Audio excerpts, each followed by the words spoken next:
Tudo bem com você? Eu quero hoje falar aqui sobre a primeira carta pastoral do apóstolo Paulo a Timóteo, 1 Timóteo. Nós vamos ver aqui uma carta extremamente pessoal do apóstolo Paulo para Timóteo e eu quero fazer algumas considerações aqui com você nessa campanha de ler todo o Novo Testamento em 30 dias. Vamos lá. 1 Timóteo é uma das primeiras epístolas pastorais. Essa carta são uma recomendação do apóstolo Paulo para Timóteo e Tito e são questões ligadas à liderança da igreja. O apóstolo Paulo está escrevendo a Timóteo e também fala que escreve a Tito para que eles entendam e ajude eles de certa maneira a respeito da liderança da igreja. Uma breve leitura, a gente vai perceber que essa carta ela não parece que está na narrativa de Atos. O fato que ela parece ter sido escrito após a libertação do apóstolo em Roma, depois de Atos 28, e nessa carta a gente vê Paulo falando a Timóteo para que Timóteo cuide da igreja em Éfeso.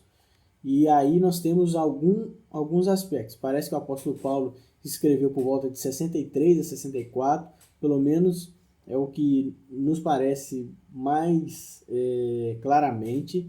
É importante também lembrar algumas questões e os motivos ou os propósitos desta carta tão pessoal que o apóstolo escreve a Timóteo. Vamos lá. O apóstolo Paulo vai falar a Timóteo a respeito, para que ele fique esperto ali a respeito do gnosticismo, que era uma heresia da época. Também vai falar do judaísmo decadente. E o apóstolo Paulo também vai falar de outras heresias que estão neste tempo. Então o apóstolo Paulo fala a Timóteo para que ele tome cuidado como um pastor daquela igreja por causa dos falsos ensinos. E isso é necessário que ele supervisione os assuntos da igreja de Éfeso. Ele também está falando do desenvolvimento da igreja, do culto da igreja e da nomeação dos líderes os líderes da igreja neste tempo. Não é à toa que a carta vai falar sobre como um bispo deve se portar, como um diácono deve se portar, porque essa é uma carta totalmente pessoal do apóstolo para Timóteo. No capítulo 3 ele vai falar sobre os bispos e os diáconos. No capítulo 2 ele vai falar sobre essa adoração. No capítulo 4 ele vai fazer instruções para Timóteo bem pessoais. Ele fala até coisas do tipo: o exercício físico é de pouco proveito, Timóteo, mas a piedade, porém, é proveitosa. Ele está instruindo a Timóteo, como um pastor mais novo, de como ele deve seguir e viver. E o capítulo 5, ele vai dar um conselho acerca da viúva, dos líderes e dos escravos, ou seja, daquela comunidade que está ali. O apóstolo ainda vai fazer uma recomendação sobre dinheiro no capítulo 6 e termina fazendo uma recomendação a Timóteo, que eu quero ler com você, que diz assim: versículo 11 do capítulo 6. Você, porém, homem de Deus, fuja de tudo isso e busque a justiça, a piedade, a fé, o amor, a perseverança e mansidão. Combata o bom combate da fé. Tome posse da vida eterna, para a qual você foi chamado para fazer a boa confissão, na presença de muitas testemunhas. Ou seja, o apóstolo está dando uma direção, uma luz para Timóteo, para que ele fique firme na fé como um pastor mais novo, para que ele lute contra as falsas doutrinas e que ele não se esqueça de que quem chamou ele foi a pessoa de Jesus. Embora as pessoas possam considerar Timóteo muito novo, um pastor muito novo, ou até frágil a respeito de doença, quem chamou Timóteo foi a pessoa de Jesus.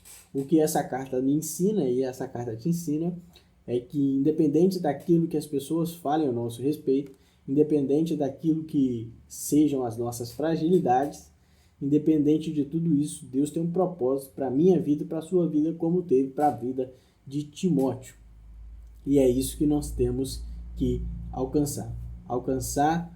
Combater o bom combate, como diz o apóstolo para o Timóteo, e lembrar-se que Deus, a fé, a perseverança é o nosso caminho. Que Deus abençoe você. E agora nós vamos falar de 2 Timóteo. E a respeito de 2 Timóteo, nós temos uma epístola muito pastoral do apóstolo Paulo, é um escrito do apóstolo para Timóteo, e esse escrito parece se encontrar por volta de 67 depois de Cristo. E se essa hipótese seja verídica, e nós cremos através de vários estudos que é verdade, o apóstolo está vivendo então em Roma, no domínio do imperador Nero, um imperador que era, de certa forma, um cruel perseguidor da igreja. Essa talvez seja a última carta do apóstolo em vida, porque ele já mostra claros sinais que ele está prestes a morrer na carta, e ele então dá algumas considerações para Timóteo, para que ele fique firme na fé, para que ele se mantenha firme, para que ele creia que a Bíblia é a palavra de Deus, para que ele fique mais ligado a Timóteo nesse último momento. E tem 3 razões para o apóstolo escrever para Timóteo nessa ocasião. Em primeiro, porque o apóstolo parece se sentir solitário, e a carta fica bem clara isso, quando o apóstolo chega a dizer que ele não tinha ninguém como ele. Paulo ansiava ver Timóteo, e ele fala para ele vir logo, e isso faz parte do conteúdo da epístola. O apóstolo também parece estar preocupado com o bem-estar da igreja nesse período de perseguição, onde Nero governa. Ele então vai dar direções a Timóteo para que Timóteo consiga governar a igreja de maneira digna perante a Deus. E ele diz para Timóteo continuar perseverando, continuar pregando a palavra, e se necessário fosse sofrer por isso, e que ele sofresse.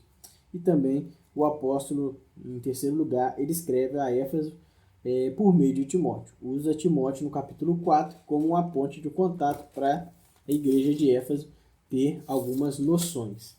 E bem legal a gente perceber nessa epístola que o apóstolo diz que os últimos dias sobrevirão tempos terríveis, onde os homens serão egoístas, avarentos, presunçosos, arrogantes, blasfemos, desobedientes aos pais, ingratos, ímpios, sem amor pela família, traidores, e afaste-se desse. Essa é a direção de Paulo a Timóteo. O que isso significa é que esse tempo já existia naquela época e já existe no nosso tempo. Nós temos que seguir aquilo que Paulo falou para Timóteo, que é perseverar na fé, no amor e na pessoa de Jesus. Independente de todos os problemas que nós temos de perseguição, de crises de governo, de coisas do tipo, nós precisamos perseguir aquilo que é o nosso alvo, que é a pessoa de Jesus. Que Deus abençoe você e vamos caminhando.